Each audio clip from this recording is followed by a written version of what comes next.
नमस्कार, जय हिंद प्यारे साथियों। कैसे हैं आप सभी लोग। मैं आशा करता हूं आप सभी लोग अच्छे होंगे, स्वस्थ होंगे, मस्त होंगे, तंदुरुस्त होंगे और अच्छे से परीक्षाओं की तैयारी कर रहे होंगे। विद्यार्थियों के मन में एक बड़ा सवाल है कि बिहार एसएससी इंटरमीडिएट परीक्षा को कब कंडक्ट करवाया जाएगा। जैसे कि हम सभी लोग जानते हैं कि सितंबर 2023 में बिहार एसएससी इंटरमीडिएट के लिए कुल मिला के 12,000 पदों के आसपास पर फॉर्म्स निकाले गए थे। उसके फॉर्म्स को भरवाया गया। कुछ 2 से 3 बार मैंने देखा कि डेट को एक्सटेंड किया गया फॉर्म भरवाने की। अगर आप देखेंगे तो कुल मिला के 25 लाख ऐसे अभ्यर्थी हैं, 25 लैक्स के आसपास ऐसे स्टूडेंट हैं जिन्होंने इस परीक्षा के लिए फॉर्म भर रखे हैं। ठीक है, और उन हर एक विद्यार्थी के मन में ये बड़ा सवाल है कि भाई पेपर परीक्षा को कब कंडक्ट करवाया जाएगा, कितनी पालियों में परीक्षा होगी, कितने दिनों तक ये परीक्षा चलेगी और बेसिकली कब शुरू हो सकती है ये परीक्षा, ये एग्जामिनेशन। तो चलिए इसके बारे में ही आज डिस्कस करेंगे, एक बार कवर करते हैं। जैसे कि आप सभी लोग देख सकते हैं कि बिहार एसएससी इंटरमीडिएट परीक्षा कब कंडक्ट करवाई जाएगी, थोड़ी सी मैं आपको इसके बारे में जानकारी दे देता हूँ। सबसे पहले अगर हम बात करें तो BSSC इंटरमीडिएट मतलब 12th लेवल वाले एग्ज़ामिनेशन की यहाँ पर हम बात कर रहे हैं। ठीक है, इसके जो फॉर्म निकले थे, इसके फॉर्म निकले थे सर अपने इसके जो फॉर्म आप देखेंगे या इसके एप्लीकेशन आप देखेंगे कि कब स्टार्ट हुई थी। इसकी एप्लीकेशन फॉर्म कब फिल करना स्टार्ट हुआ था, एप्लीकेशन फिलिंग जो इसकी स्टार्ट हुई थी बेसिकली सर उसे स्टार्ट किया गया था सितंबर 2023 के अंदर, 2023 के अंदर। और लगभग तकरीबन अगर आप देखेंगे इसके फॉर्म्स कब तक भरे गए हैं तो एंड अगर आप देखेंगे दिसंबर के आसपास 2023 तक इसके फॉर्म को फिल करवा लिया गया था। उसके बाद 2 या 3 बार डेट्स दी गई फॉर्म अपडेटिंग की, मतलब अगर आपने अपने फॉर्म में कुछ चेंज किया, कुछ आपने गलत भर दिया था, ठीक है, तो फॉर्म अपडेट करने के लिए 2 से 3 डेट्स ऐसा था दी गई थी, जिसमें मेरे ख्याल से 18 मार्च 2023 के आसपास 2024 के आसपास की लास्ट डेट थी जब तक आपको अपने फॉर्म अपडेट करने थे। बेसिकली फॉर्म अपडेट हो गए। टोटल अगर आप देखोगे कितने एप्लीकेंट्स इसमें आपको देखने के लिए मिलेंगे तो टोटल यहाँ पर जो आपको एप्लीकेंट्स मिलेंगे, मतलब जिन्होंने कुल मिला के इस फॉर्म को फिल किया है, टोटल एप्लीकेंट्स की संख्या आपको मिल जाएगी 25 लाख। मतलब 25 लाख ऐसे अभ्यर्थी हैं जो इस परीक्षा का इंतज़ार कर रहे हैं कि ये परीक्षा बेसिकली कब कंडक्ट करवाई जाएगी, कौन सा महीना होगा, कब इस एग्ज़ाम को कंडक्ट करवाया जाएगा। ठीक है, इसके साथ साथ अगर हम बात करें सर 25 लाख विद्यार्थी फॉर्म भर के बैठे हैं।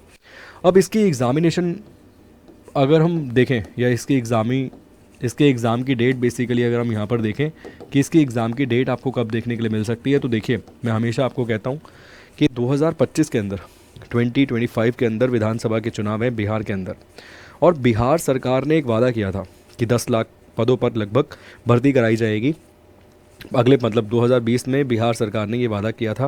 नीतीश कुमार जी ने जब शपथ ली थी तो ये वादा किया था कि भाई 10 लाख उनके बेसिकली मैनिफेस्टो में ये था कि हम 10 लाख वैकेंसीज़ जो हैं वो फिल करके दिखाएंगे 5 सालों में।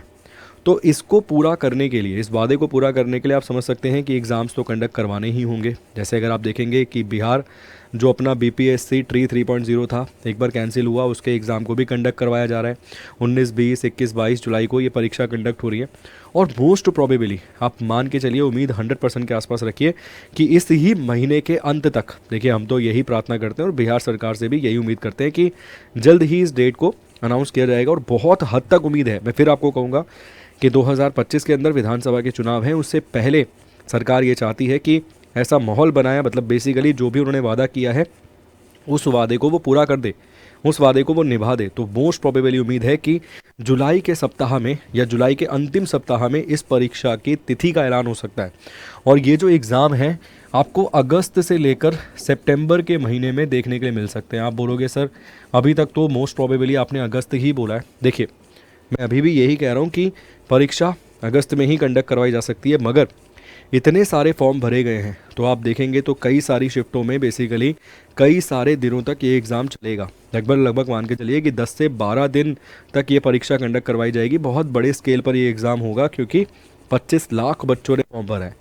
और अगर आप बेसिकली मानिए अगर एक दिन में 2 लाख बच्चों का पेपर भी कराते हैं तब भी कम से कम 12 दिन का समय चाहिए इस पेपर को कराने के लिए। लगातार 12 दिन नहीं करवा पाएंगे तो 2 सप्ताह के आसपास, मुझे लगता है 2 से ढाई सप्ताह के आसपास इस पेपर को कंडक्ट कराया जाएगा। इसीलिए मैंने लिखा कि अगस्त और सितंबर के महीने में ये पेपर आपको होते हुए नज़र आ सकता है। ठीक है, 100% के आसपास मान के चलिए, उम्मीद है कि अगस्त और सितंबर के आसपास आपकी ये परीक्षा हो जाए।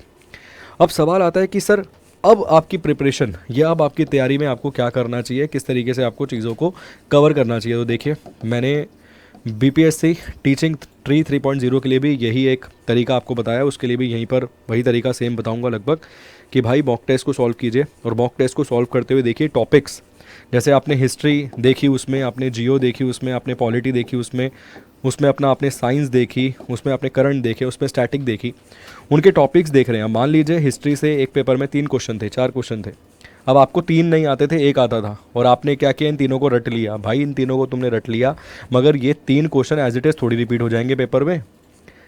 इससे संबंधित तुम्हें थ्योरी पढ़नी पड़ेगी, इससे संबंधित तुम्हें थ्योरी जाननी पड़ेगी। सेम ज्योग्राफी का है, सेम पॉलिटी का है, सेम साइंस का है, सेम हिस्ट्री का है, सेम अन्य जो आपको सब्जेक्ट मिलेंगे उनका है। तो आपको थ्योरी कवर करनी पड़ेगी, और थ्योरी के लिए आपको थ्योरी पढ़नी पड़ेगी, या तो सेल्फ स्टडी करनी पड़ेगी थ्योरी की, या फिर किसी टीचर्स के माध्यम से या किसी कोर्स के माध्यम से आपको थ्योरी पढ़नी पड़ेगी। ठीक है, तो ये मेरी तरफ से आपको रिकमेंडेशन है कि आप तैयारी को 4 चांद लगा लीजिए, अपने बेहतर कर लीजिए, क्योंकि अगस्त सितंबर में ये परीक्षा कंडक्ट कराई जा सकती है। हो सकता है सितंबर, अब हो सकता है अभी जुलाई के अंतिम सप्ताह तक इसकी डेट को अनाउंस कर दिया जाए। इसके पीछे अगर आप मेरे से पूछेंगे क्या प्रोस्पेक्टिव है, तो मैं वही आपको कहूँगा, 2025 में विधानसभा के चुनाव है, तो सरकार अपनी तरफ से पूरी जी जान लगा देगी कि एग्ज़ाम सारे के सारे कंडक्ट करवा ले, और वादे जो सरकार के हैं वो पूरे कर ले। इसी में अगर मैं आपको बताऊं तो 10,000 से अधिक ज्वाइनिंग लेटर्स बांटे जा रहे हैं भाई नीतीश बाबू के द्वारा। मेरे ख्याल से 3 जुलाई को ये लेटर्स बांटे जा रहे हैं, तो सरकार अपना काम जो है अच्छे से कर रही है। अब थ्योरी पढ़ने के लिए आपको बहुत सारे बैचेस मिल जाएंगे अपने बिहार से संबंधित, बिहार प्रतियोगी परीक्षाओं से संबंधित। चाहे फाउंडेशन बैच की बात करें हम बिहार के, ठीक है, उस फाउंडेशन बैच में हर एक एग्ज़ाम के लिए हम आपको पढ़ा रहे हैं बेहद ही बेहतरीन तरीके से, with theory, with questions, with आपको टेस्ट, सब कुछ आपको वहाँ पर देखने के लिए मिल जाता है। और साथ के साथ अभी हम लोग जानते हैं कि भारत ने 13 साल बाद विश्व कप को लिफ्ट किया है, उठाया है। 2011 में, इससे पहले भारत ने 50 ओवर्स वाला वर्ल्ड कप जीता था, और 2007 में T20 विश्व कप जीता था। तो इसे ही को हम सेलिब्रेट कर रहे हैं, और इसी की खुशी में एक्स्ट्रा 20% तक आपको डिस्काउंट मिल रहा है अपने उत्कर्ष के सभी कोर्सेज़ पर। साथ के साथ स्पेशली मैं कहूँगा कि अगर आप बिहार की प्रतियोगी परीक्षाओं की तैयारी कर रहे हैं, तो बिहार के लिए फाउंडेशन बैच आपको मिल जाएगा, बिहार एसएससी के लिए आपको बैच मिल जाएगा, जिसमें एकदम बेसिक जीरो से आपको कवर करवा रहे हैं। अभी आपके पास मान लीजिए 2 से ढाई महीने का समय है, और उन बैचेस के माध्यम से जो भी आपके थ्योरेटिकल डाउट हैं, जो भी आपके थ्योरी में डाउट है, वो कवर हो सकते हैं। तो आज ही परचेस कीजिए, क्योंकि ये ऑफर केवल 1 जुलाई तक ही वैलिड है, केवल 2 दिन के लिए ऑफर लाया गया है। तो अभी जाकर परचेस करिए, कोड यूज़ करिए T20, मतलब T20 कोड इस्तेमाल कीजिए और एक्स्ट्रा 20% डिस्काउंट पाइए। साथ के साथ अंत करते समय यही बोलूँगा कि परीक्षा जल्द ही कंडक्ट होगी, प्लीज़ सीरियस हो जाइए अब चीज़ों को लेकर। बहुत अच्छा मौका है आपके हाथ में इस बार नौकरी लगने का। बहुत बहुत शुक्रिया, धन्यवाद, थैंक यू सो मच।